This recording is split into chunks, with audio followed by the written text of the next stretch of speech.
Voilà, amis sportifs, amis fan foot, bienvenue dans votre émission Café Foot, l'émission avec 100% football dedans. Football plaisir, c'est Café Foot, www.senyoucom.tv.com, la chaîne web TV sur Internet. Vous pouvez vous abonner gratuitement sur la chaîne web TV sur Internet et suivre toute l'actualité sportive sénégalaise. Tey nag Café Foot dafa am gan boo xamante ni dootuñu ko présenté ci milieu football bi que soit muy Thiès muy au niveau national même au niveau international je pense muy koo xamante ni kenn dootu ko présenté muy ki nga xamante ni moom mooy Mor Soumaré né le 28/10 1991 défenseur central nga xamante ni mi ngi mesurer 1m85 di peser 81 kilos Mor nag def jaar-jaaram fii ci Thiès confirmé ko dem Dakar confirmé talent daal di dem fi nga xamante ni moom mooy Gabon daal di li ñu waxte rek daal di confirmé waat ni nga xamante ni moom mooy talent ñibbi si Sénégal tey lan moo waral Mor ñibbi si waat Sénégal jaar-jaaram yëpp Mor tey dañu ko xam kon Mor maa ngi lay nuyu. waaw maa ngi lay fay. Mor di la remercier aussi di la dalal ci plateau Café Foot. waaw maa ngi lay fay maa ngi sant bu baax aussi di la remercier tamit ci invitation bi xam nga parce que yow sama waay nga sama lépp nga xam nga kontaan naa trop si nga woo ma tamit ma ñëw waaw. donc loolu aussi tamit yow laay remercier ndax jot yombul ndax bi mu la rek ce matin da nga entraîné da nga def le tout jógee Dakar ñëw Thiès pour teew li nga xamante ni moom mooy émission bi waaye Mor tey jii ñi ñuy seetaan bëggoon a xam kan mooy Mor di ko dégg kan mooy Mor Soumaré tey jii loo may tontu. ah Mor Soumaré nit koo xam ne moom xam nga bu simple la xam nga ku ma xam-xam ni ci cadre boobu noonu simple te man lépp ñëpp xam nañ ma ci football parce que bi ma commencé fii laa door commencé ak école football Amatal ak suma coach Diagui xam nga ma jóge foofu après si laa dem Seneps ma jógee Seneps ma joué Seneps presque catégorie yëpp joué naa fa ak national deuxième division ba Ligue 1 joué naa ko ak Seneps après si laa jógee dem Jaraaf bi ma jógee Jaraaf tamit après si laa dem Pikine après si laa voyagé dem Gabon waaw ci kaw loolu comme Mor ni nga waxee rek parce que football ku ni jour rek ni formation et je pense que ni tey bu ñu waxee Mor tey ji ak talent bi mu am je pense que ni sa formation moom moo baax ci kaw loolu Mor maanaam nan nga gisee jour bi nga xamante ni moom moo jaar ci formation ak jour bi nga xamante ni jaaru ci formation loolu da ciy joué lu bari parce que jour bu jaar ci formation ak jour bu jaaru ci formation duñ doon benn parce que ñun dañuy sant bañ amee ku mel ni xam nga Thiès am ku mel ni Diagui xam nga ak ñeneen xam nga loolu dañ ciy sant parce que lu bari si ñoom lañ koy jëlee éducation bi xam nga foofu lu bari lañ ñuy wan lu bari bañ demee Sénégal tamit la même chose si ndem si yàlla si tamit xam nga monsieur Albert Manga xam nga moom tamit jàppale nañ ci xam nga lu rafet xam nga ay ñoom Bousso gars yooyu yëpp bañ demee foofu noonu te loolu si continue boobu noonu lañ nekk ba léegi nii xam nga bu ñu mënti dem si kii boobu la ñuy demee waaw Mor ci kaw loolu comme ni nga ko waxee rek di ko nuyu tamit de passage muy Diagui vraiment di ko encouragé ci liggéey bi mu def ndaxte mi ngi def li nga xamante ne mooy formation bu am solo ci xale yi waaw Mor comme ni nga xam ci kaw loolu nga jaar Seneps def catégorie yëpp jóge fa dem Dakar mais lan moo waral Mor dem Dakar boobu. waaw Dakar bi may dem daa am benn coach bi ma gis fii nii xam nga ne ma actuellement ni talent bi nga yor war nga mën a percer niveau di Dakar xam nga parce que actuellement ni football Thiès booy xool demee fa noonu xam nga muy Boy Bandi di Badara Sarr xam nga ñu ne ma da ngay dem Dakar après si laa dem jouer ak Douane en junior jouer foofu noonu xam nga jouer presque finale régionale xam nga jouer coupe du Sénégal ak Douane xam nga après beneen année bi si laa retourné waat ñëwaat Seneps Seneps nekk en troisième division. waaw Mor dañoo seetlu ni vraiment Thiès. lu fi manqué du talent du joueur. mais dañuy préférer à chaque fois dem soit Dakar wala Mbour yow mi xam te ni dund ko loolu lan moo tax loolu. waaw loolu dirigeant yi nekk fii si niveau Thiès ñoo war a jàppale joueurs yi nekk fii. xam nga parce que comme li nga wax fii rek. du talent la ñuy wax xam nga mais yaakaar naa ni. Thiès lu mu bon doon war na mën a am équipe première division wala deuxième division loolu ci liggéey dirigeant yi la dirigeant Thiès xam nga parce que da ngay xool équipe bi boo demee Ligue 1 di nga fa gis benn joueur Thiès wala deux lu bari sax xam nga Ligue 2 bi tamit la même chose loolu moo tax ma ne actuellement nii liggéey boobu noonu si niveau dirigeant yi Thiès yi la war a doon loolu laa jàpp daal parce que actuellement nii booy xool Thiès talent mi ngi fi mais pourquoi mënuñu ñu am équipe Ligue 2 Ligue 1 waaw. waaw affaire boobu vraiment tamit doy na waar xam naa lu ñu jot xaar ndaxte sama benn grand nee na ma zone Thiès yi ñooy rek équipe Thiès yi. c'est tout à fait vrai. waaw Mor nga wax loolu nga jógee loolu tamit période boobu ñu gis yaa ngi régulier ak équipe nationale. donc nga def ay campagne yu am solo. donc Mor d'abord sa première sélection nan nga ko dundee woon en tant que joueur. waaw sama première sélection moom maa ngi remercier au passage directeur technique bu Thiès bi Mame Moussa waaw parce que moom mu njëkk a sélectionné au niveau régional xam nga après si laa mujj dem équipe nationale. waaw loolu équipe nationale tamit xam nga nekk na loo xam ne lu neex la xam nga parce que man loolu laa doon rêvé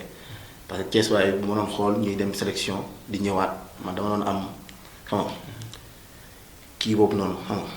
dama ko doon wut xam nga parce que ba ma demee ba kii laa xam ne fii liggéey mooy tax nga ñëw fi waaw liggéey moo tax nga ñëw fi waaw. waaw ci kaw loolu ñaata campagne nga def équipe nationale CHAN yi nga joué ñaata campagne. waaw bëri na ak équipe nationale parce que liggéey naa ko mel ni Koto suma coach. parce que depuis bi ma nekkee Jaraaf tamit presque campagne équipe nationale yëpp presque dem naa. ba ni ñu jëlee UEMOA xam nga ak UEMOA yi ñu dem tamit ak Niger xam nga Nigéria tout ça xam nga ak Koto. rafet na daal ba ñu ma génnee Sénégal. waaw moo bi nga génnee dem Gabon xam naa nañ ci dugg tuuti sax sa ni nga nekkee woon dem Gabon mais bi nga demee Gabon ba léegi ñëwatoo équipe nationale pour yow lan moo waral lool. waaw loolu soit coach yi la fii rek parce que le fait que tamit xam nga gars yi fii Sénégal boo nekkee au niveau d'Afrique xam nga Afrique gars yi duñu compter ci yow yenn compter yi xam nga mais bi ñu nekkee Gabon xam nga ñu ngi doon liggéey kon ne di liggéey suñu liggéey xam nga parce que bi ma nekkee Gabon jël naa fa 3 ans yi ma fa def jël naa 3 fois meilleur défenseur. jël naa 3 fois meilleur défenseur xam nga rek. équipe nationale liggéey la daal affaire bi daal. donc Mor est-ce que ñëw équipe nationale mi ngi sa xel ba léegi Mor. ba léegi parce que ñun ay compétiteurs lañ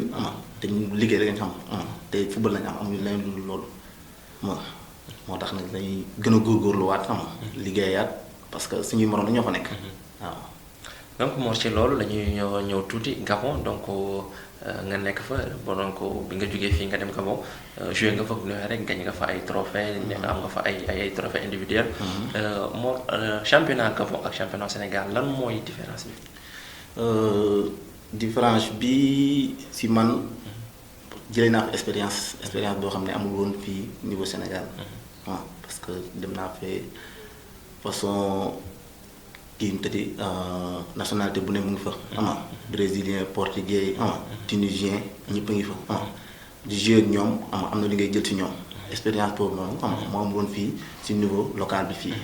parce que fii c'est rare ngay gis wala portugais bi fi ñëw jouer wala tunisien affaire yooyu noonu sous région bi la ngay gis ñu fi ñëw di jouer léegi expérience bi ma am mooy ñooñu ma doon côtoyer di jouer ak ñoom expérience boobu laa am waaw. waaw Mor ci kaw loolu comme ni waxee rek après gis nañ ni Gabon après destination la pour sénégalais yi donc bu nga fa nekkee après gis nañ ñu bëri ñëw nañ fa ñu mel ni ñoom Vito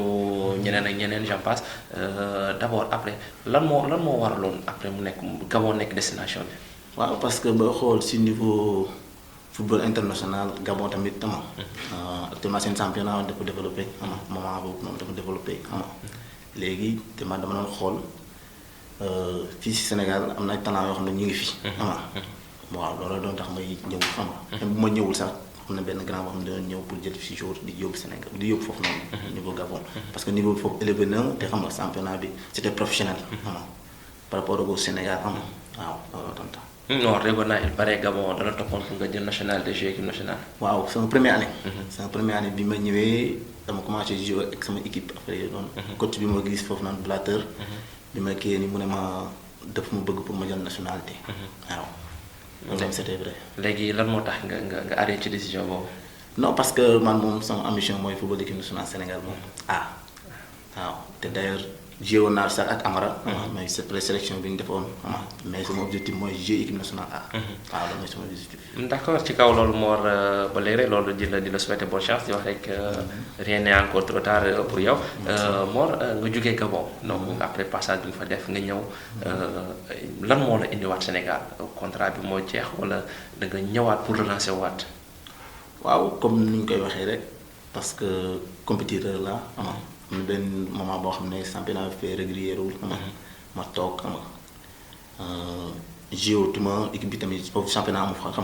ma toog ma ne bi ma toogee fii perte de temps la parce que âge bi day dem après noonu loolu tax sama choix mooy ma ñëwaat Sénégal xam nga liggéeyaat parce que am na yeneen piste yu taxaw mais dama ne damay ñëw Sénégal jouer fii xam nga pour relancer waat. ok Mor bi ngay relancer waat parce que d'habitude ma di ma gis naar yooyu joueurs yi dañuy préférer dem delluwaat à la base maanaam des fois club bi leen formé wala club bi nga xamante ni mu leen joxoon opportunité pourquoi Mor ñëwaatul Seneps wala ñëwaatul AS Pikine wala Jaraaf donc Mor dem te nga jëf see. non soit boo xam ne dafa simple parce que yaakaar naa ne booy liggéey da ngay liggéey ak si ñi nga xam daal xam nga du ma ne xaw ma waa Seneps xaw ma waa Pikine xaw ma waa Jaraaf mais dama nekk ak ñoo xam ne fu mu nekk nii tey avant ma fay jugee ñoom laa doon liggéeyal ama ñu may ñu liggéey di anam bu rafet mooy Moustapha Seck ak Ibou Diouf ama maa ngi nuyu au passage ama ak staff technique yi Tëngéej bi ama looloo tax daal ama parce que dama ne yaakaar naa ne am naa ko si yoo xam ne xam nañ ma xam nga chaque instant ñu ngi déggante ama loolu tax soit daal ma def ko moo des Tëngéej waaw ci Tëngéej FC moom sax moo war nañu ibbi benn parenthèse Tëngéej FC daal di valider ticket am li nga xam te ne moom mooy ci Ligue 1 bi démb gannaaw bi mu daanee ASFA ñetti bal ci dara moo nga ñëw participer ci monté bi d'ailleurs sax